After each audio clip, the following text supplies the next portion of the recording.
saudara-saudaraku yang sangat dicintai Yesus,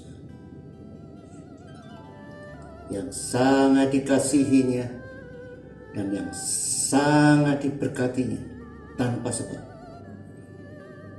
Saudara, kalau saudara membaca Alkitab, kalau saudara mau meneliti, bereksegesis yang komprehensif itu artinya meluangkan waktu mempelajari bahasa macam apa yang penulis gunakan, sejarahnya dan kejadian yang terjadi saat suatu kitab itu ditulis.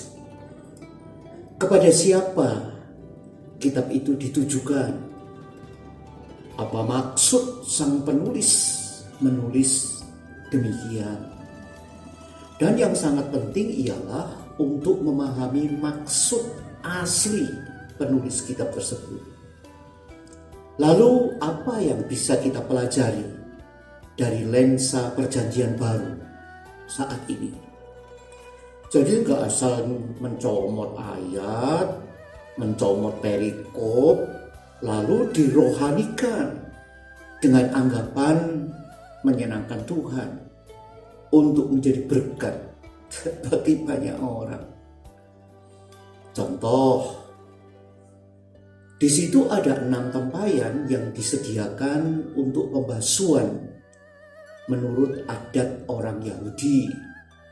Masing-masing isinya 2-3 buyung. Yesus berkata kepada pelayan-pelayan itu, isilah tempayan-tempayan itu penuh dengan air. Dan mereka pun mengisinya sampai penuh dalam Yohanes 2 ayat 6 dan 7.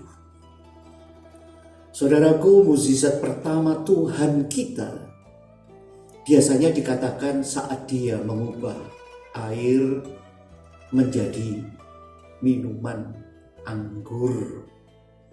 Nah, eksegesisnya ternyata bahwa air yang ada di situ bukanlah air biasa loh, air yang normal.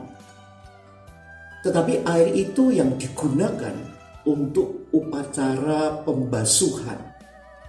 Nah, Yohanes menceritakan bahwa di situ ada 6 tempayan yang disediakan untuk pembasuhan menurut adat orang Yahudi.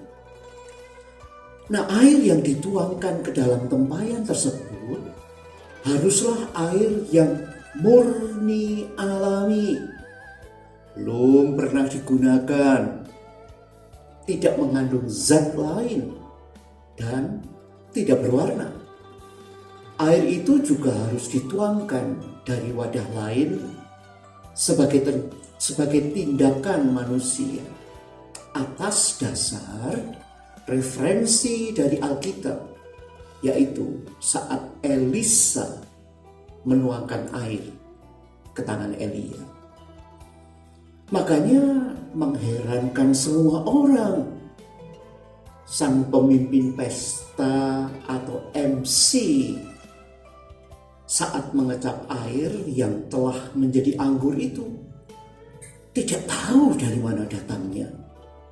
Meski pelayan-pelayan yang mencedok air itu mengetahuinya. Namun MC tersebut memanggil mempelai laki-laki dan bertanya kepadanya, setiap orang itu menghidangkan anggur pilihan yang baik dahulu, dan sesudah orang puas minum, barulah menghidangkan anggur yang lebih murah. Akan tetapi engkau menyimpan anggur yang terbaik sampai sekarang. Sekali lagi, tetapi engkau menyimpan anggur yang terbaik sampai sekarang. Itu di ayat 10. Seperti corong yang mengalir, alirannya selalu demikian langit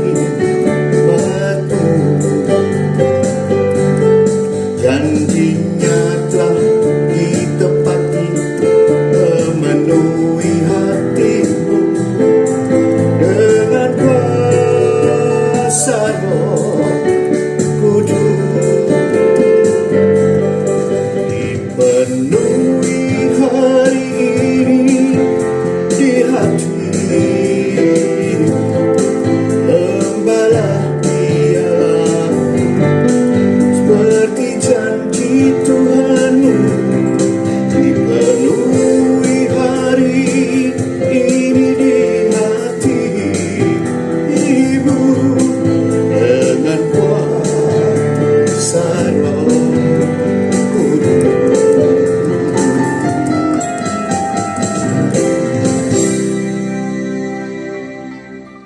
Saudaraku, jika dirimu bereksegesis dalam mempelajari Alkitab, pastilah engkau tahu bahwa anggur adalah simbol dari Roh Kudus, yakni anggur baru. Juga perlambang perjanjian yang baru atau yang biasa orang kenal dengan New Covenant. Saat Yesus mengupload mukjizat publik pertamanya, Dia mengumumkan ada cara yang lebih baik untuk menjadi kudus dan bersih. Cara yang terbaik itu hanya Yesus yang melakukannya, bukan usahamu. Nah, di Perjanjian Lama, ketika sesuatu yang salah terjadi atau seseorang berdosa, bunuh dia atau bunuh anak domba. Sedangkan di Perjanjian Baru, ketika sesuatu yang salah terjadi, Yesus membawa kehidupan. Yesus Tuhan menjadi anak domba. Dengan kematiannya di kayu salib,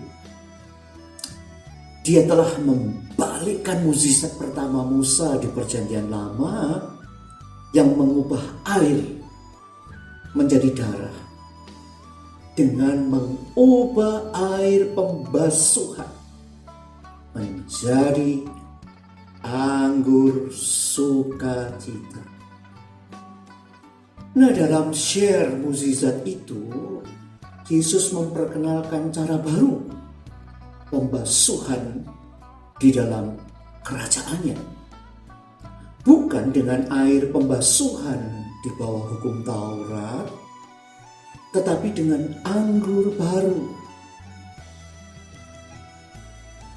yaitu Yesus Kristus Tuhan melalui Roh-Nya menghasilkan buah di dalam kita, membangun kehidupan yang melimpah di dalam kita, memberi kita rahmat dan kasih karunia di atas segala kegagalan kita. Begitulah luar biasanya sukacita yang kita miliki, saudara.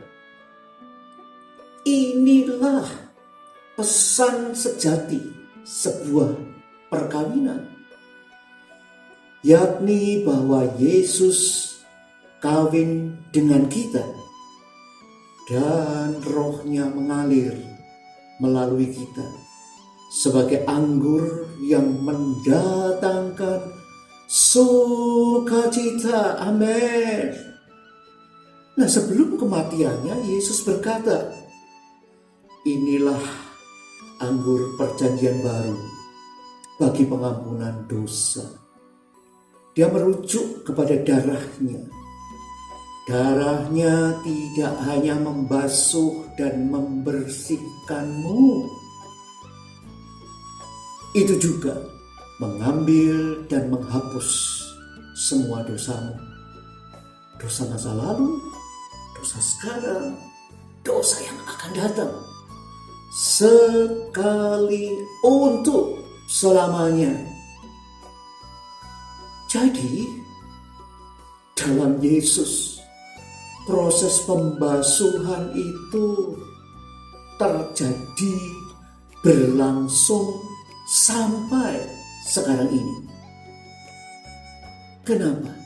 Karena Allah menyimpan yang terbaik bagimu dan bagiku.